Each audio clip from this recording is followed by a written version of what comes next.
Hello, and welcome to Mee Gindys.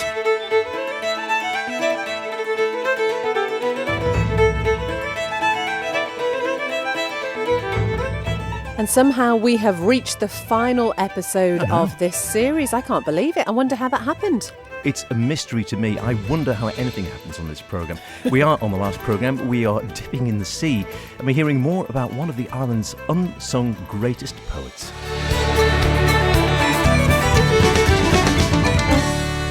And somewhere along the line, we're going to try and make a homemade lava lamp. Yeah. We've got the ingredients for that. We're going to do it in the studio as we speak. So what could possibly go wrong? Maybe not too close to the desk. Okay, yeah. We won't do it over the actual mixing desk. Okay. Yeah, good idea. Okay, well, welcome along as ever, Beth and myself with Mee Gindys. And we're going to start with a bit of culture, actually. You might have heard there was a wonderful little piece that Ewan did on the news. James Franklin from Culture Van came up. They've just released a book of the poems of Paul Lebedziński. First time he's been in print in 25 years. He died back in the 1990s at the age of only 43. Widely regarded as one of the greatest poets in recent times on the Isle of Man. He was funny, angry and provocative in turns.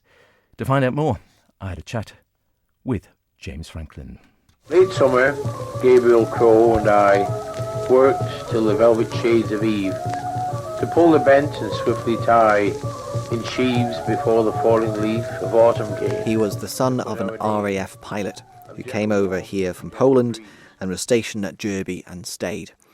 And he married a Manx woman, and they had Paul Lebedziński. And he grew up in Ramsey, who's very much a Ramsey man, and for a period he was living with his grandmother in South Ramsey. And in his maturer years, he went through various interesting and strange jobs until eventually he became a gardener. But by night time, he took on this role as a wonderful poet, going around the pubs and homes and clubs and whatnot, performing this extremely exciting, fun poetry, which was amazing. And it is performing again, because obviously not all poets are performers as such. No, and I think today we have this very definite idea of performance poetry. Perhaps poets even have a special voice when they do performance poetry. But back in Paul's time, certainly, it was just poetry which was alive. And certainly he wrote poems which could entertain people and bring particular stories or ideas to life. And he had people rolling in the aisles laughing or crying in the pubs. It was great. What were his main themes then? Because, again, I think some people, those in the poetry circle, will certainly have heard of him. For others, it might be a completely new name. What were his themes? Because, as you say, he could be very funny, but he was also, by and large, very provocative and he always came across as quite sort of, maybe quite sort of nationalistic and sort of a certain anger in a lot of the poems. Yeah. I think what's so great about his poetry is that there are all these different voices present. And he has almost distinctive poems often enough. He has these beautiful heartfelt things like Thatching Down South or Lamfell Chapel, which are reflective of a time gone by.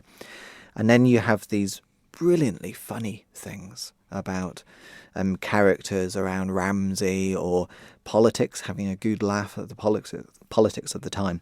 And then you have these incredible angry poems, the like of which I don't know elsewhere in Manx poetry. This is a unique voice where he is getting vitriolic about the policies of the 70s and 80s and 90s, for instance, the new resident policies, where certainly Paul and others felt that their Manxness was being threatened and the face of the Isle of Man was being changed, not for the better, but forever.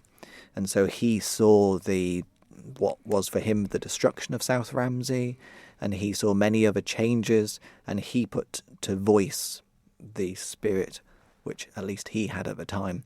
And for many, this sort of message will be a bit of history, but for others, this will be new. And it is amazing things to hear someone this angry and this able to express these sorts of emotions in poetry. It's really amazing. So this is a new book, a collection of his poems coming out. This is the first such book, I think, is it? It is. And it's very surprising, in a sense, that a poet of this stature and this brilliance never had a poetry book out during his lifetime. But he died very young. He died in 1995, 25 years ago, at the age of only 43. And towards the end of his life, things began to fall apart for him, partly through alcohol. And so he didn't leave his life in perhaps the most ordered fashion.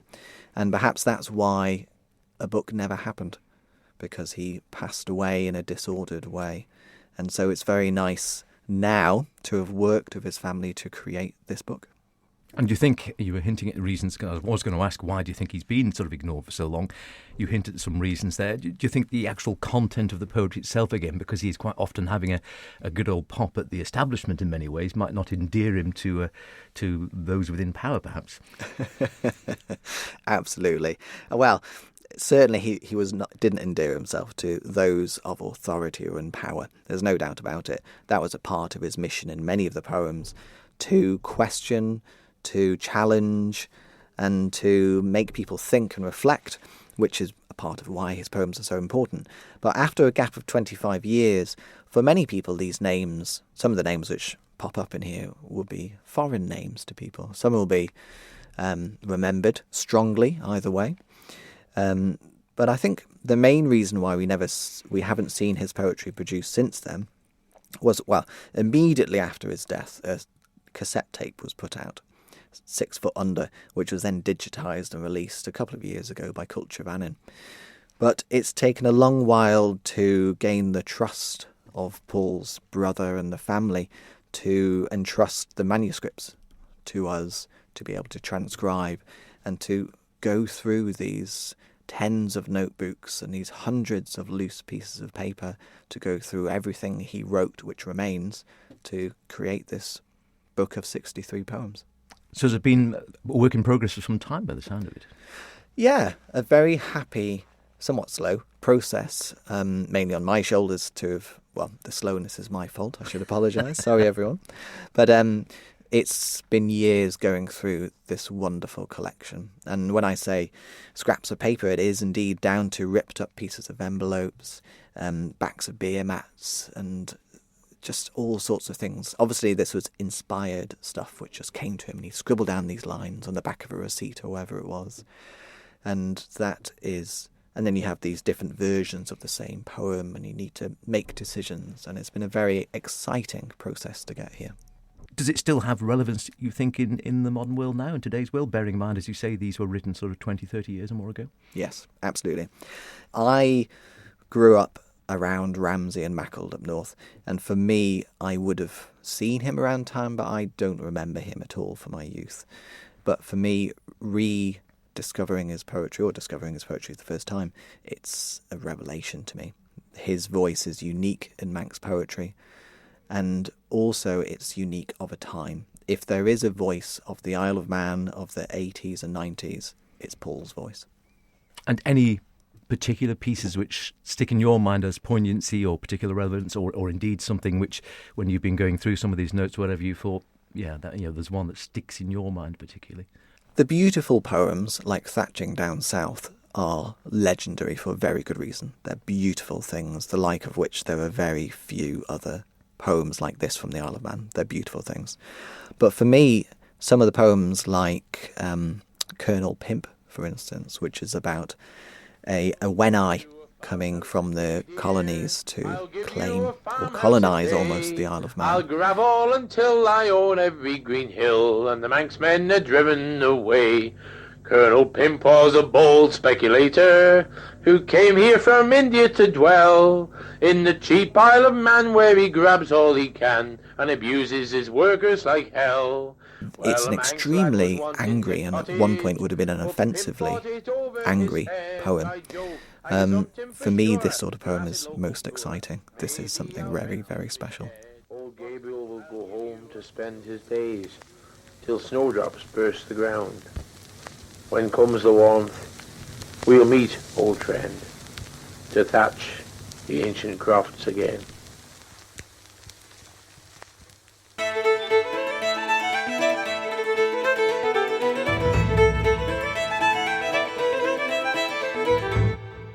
Wonderful stuff. The poems of Paul Lebeginski, James Franklin talking to you there. You can pick up the book Until the Manxmen Are Driven Away.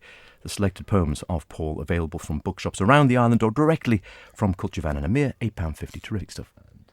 You're listening to Mee Gindys here on Manx Radio with Beth and Howard. And speaking of books, last week we were talking to Bob Stimpson, the author of a book about Sir Frank Gill. If you still don't know who Sir Frank Gill is, you need to go back and listen to the podcast. He was an incredible Manxman. But we did have a copy of Bob's book to give away. We asked a question last week, where was Sir Frank born? The answer was in the shop that is now the Co-op in Castletown. Right. Yeah. Lots of you got the answer right, so well done. We put all the names into a hat and we have a winner, Howard. We do indeed. We pulled out a gentleman that used to tried to teach me chemistry many, many years ago. Peter Clegg out at Spootvane. Well done, Peter. We'll arrange for that book to be delivered to you. I'll drop you a line and you can come pick it up as such like. But a fantastic book. You'll really enjoy that. And well done indeed. Time now then for the weekly challenge. And just to mix it up a bit, we are going to do it as we speak this evening. So H has got his camera at the ready. And what we're doing is we are making a homemade lava lamp. That's the idea anyway. So here we have a pint glass of water, which is about 3/4 full. What we need to do is we've got some food colouring, some oil and some salt and a spoon. That's it. So first of all, we just put a little drop of food colouring into the water. Oh, sugar. Oops. That was quite a lot. Plenty there. That was quite a lot. Oops. Sorry. Oh, see where it goes. Never mind. Then we fill up... Give that a little stir with the back of the spoon. Oh, right, okay. That's it. The back of a spoon? Well, yeah, the long part of the spoon. Oh, it doesn't matter. Any part of the spoon, really. There we go. Right, yeah, okay. That's not too bad. It looks like Ribena. It does. Don't drink it. Right, now we fill it up with oil until there's about an inch... Well, yeah. Good layer of oil, but obviously don't overflow. Left at the top. So you think that's enough? Okay. But a bit more. You want a bit more of a layer. That's it. Keep going. That's it. Okay. Happy now? Yep. Right, there we go. Okay, so we can see the separation starting. And then we get some salt. And we add spoonfuls of salt and stir it. That should be it, really. Don't stir, just... What, just put it in? Rub it in, yeah. Oh, right, okay. That's it. Have you done this before? And put one more in, and then we'll see how that goes. We'll see if that actually works. So put one more in there now. Do you think... See if we get... Oh, look. You can see sort of bubbles. I wonder if I put too much food colouring in. Oh, no. Well, what we'll do is we'll keep an eye on that one and see how it goes on. I can see the bubbles. It's quite exciting, isn't We'll add a bit more salt, and in the meantime, we'll crack on, and then we'll come back to it and see if it's working. I've never done this one before myself. Okay. Well, in the meantime then, do you want to hear about my new hobby? Yes, go on then. Well, this, as you will hear, is our Christy D's fault, and it was something that I had never ever contemplated doing before, but actually, as I'll tell you at the end, I've done it twice now. So it's Saturday morning, it's raining, it's just coming up to 10 o'clock, so what better thing to do on a day like this than to head down to the beach and go in the sea. Now, it's probably worth pointing out that I don't go in the sea at the height of summer. I don't do cold water. I can't stand getting in a swimming pool if it's not optimum temperature. But Christy D has persuaded me that this is the thing that all the cool kids are doing. So I'm going to give it a go. I'm booted up and I'm sure it's going to be great. How do you feel about cold water, Hole? I love it. Any top tips for me? Just keep going. Right, just keep going. Okay.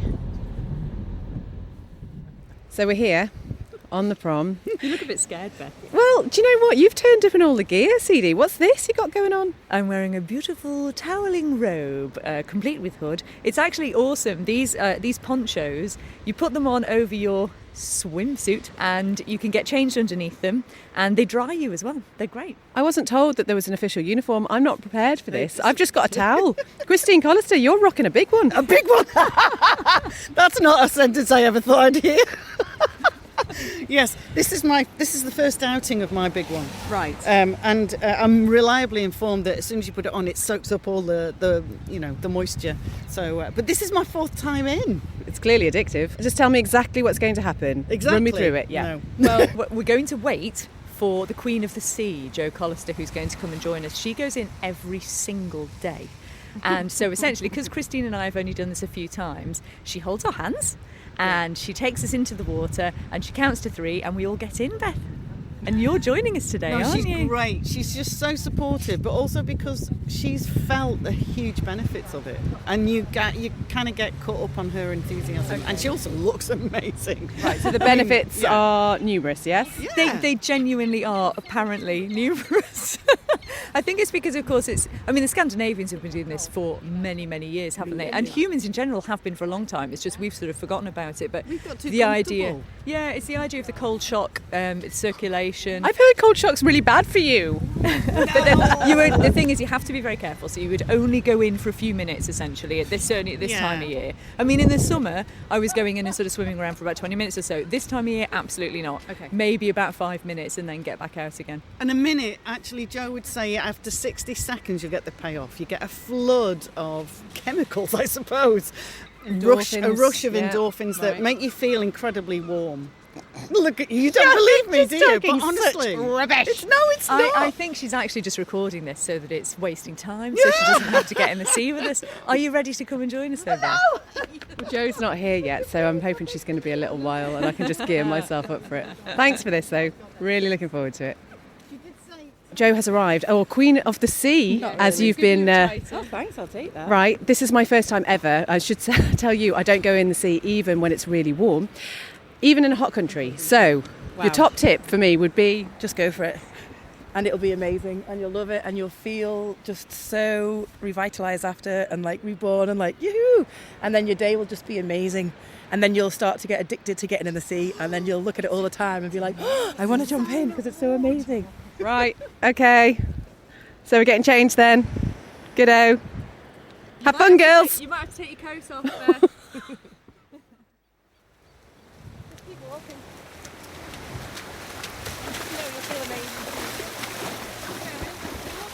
Well, you can't really hear them because I'm not going to go any further into the water, but they're about a metre in up to their waists and it looks cold. They haven't gone any further yet.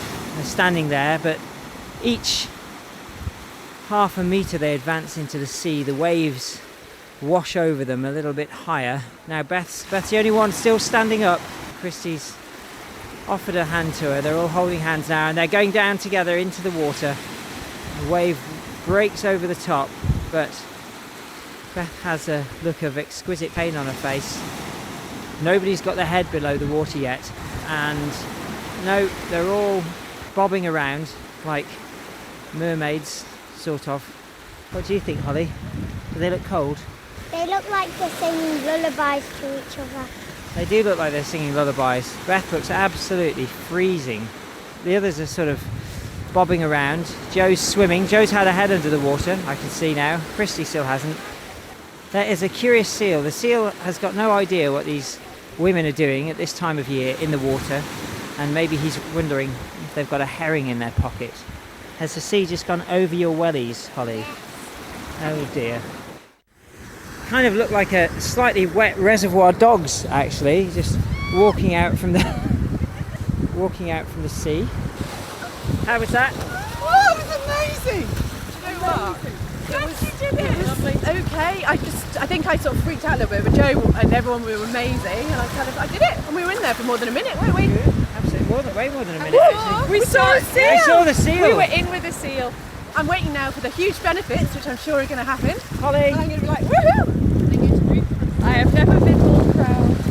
what's going on with your feet, Holly? Wet. Hi, my name is Sean. And Sean, we're in Roots now, which I think must be the best part of any sea swimming peel, is coming in for the tea afterwards. 100%. Sea swimming, you're big into it. Yeah, we absolutely love it, and I can't even remember when we started now. We've definitely been swimming since last year, but I think last year we swam up until like October, November time, and then we didn't swim again until February. But this year, hopefully we can continue all the way through. And I've been told that there are numerous benefits to doing sea swimming. So from somebody who's done it quite a lot then, what sort of benefits have you seen for yourself? for me, the reason why I do it, and it's not that I want to do it every day, there's still that little kind of bit of fear or the apprehension of knowing it's going to be cold and just feeling like, oh, I don't need to do it, like, you know, why do I need to do it today? I did it yesterday or something.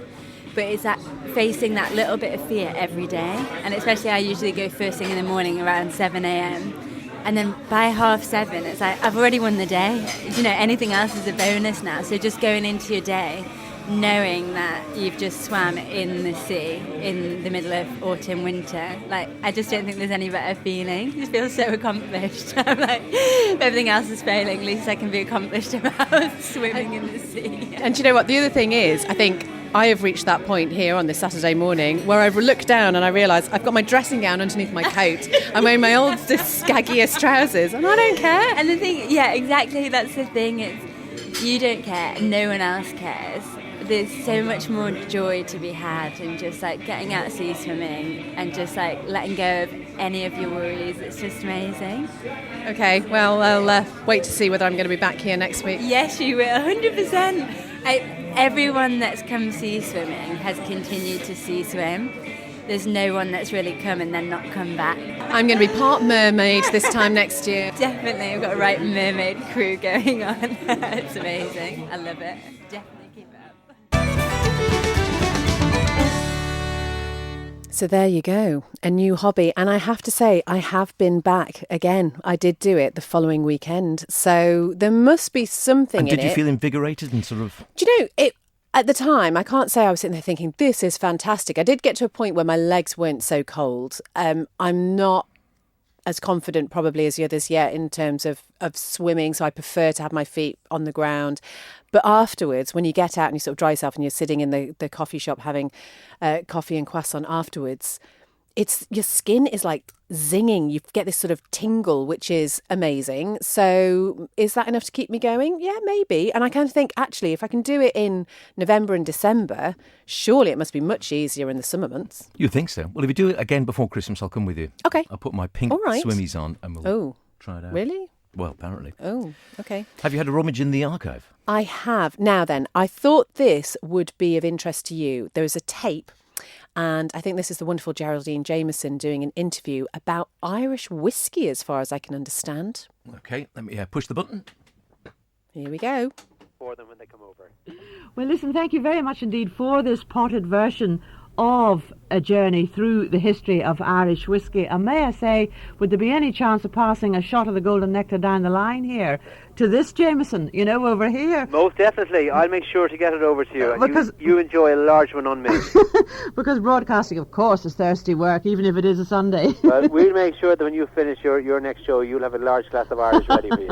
I'll make sure of that. Well, thank you very much, John Callally. And I just one last word, Geraldine. Surely. Any of your listeners who plan a visit to Ireland and who plan to visit any one of our centres, I'm guaranteeing them a most memorable and enjoyable hour. Well, I'm sure the welcome will be wonderful. Will indeed. We'll be waiting for them. Thanks very much indeed for joining me. I actually found a nice piece of music that I thought might be appropriate to go out with our little talk this morning. And it's on Emerald Records, actually, a CD. And this is Rolly Daniels with Whiskey on a Sunday. I love it. Thanks, Great. John. Thanks again. Bye-bye. Bye-bye. Wow. Oh, hello. Geraldine Jameson. I was waiting for whiskey on a I Sunday. was waiting for that as well. I'd just like to report that our homemade lava lamp is doing okay. There's a few bubbles going up and down there. I wonder if I did put too much food colouring in, but it's a good thing to try at home with the kids, isn't it? Whack one last little bit of salt in. Go on, whack a bit I'll more just, salt in and see what happens. Just lob a load in now, shall I? I've dispensed with the spoon. I've just lobbed a load in. Oh, Just look throw at that. caution It's to the bubbling. wind. Oh, Is my it going? goodness. Yeah, it is. Yeah, look at that. Wowzers. It's up and running. Yeah. So thank you so much for joining us for this series of Tammy Gindys. We will be back, fingers crossed, sometime in the new year. Anything you think we should be exploring, do get in touch and let us know. And until then, have a wonderful Christmas and a very happy new year. Absolutely. Do enjoy whatever you're doing, wherever you are. Stay safe. We will see you in 2021. Bye for now.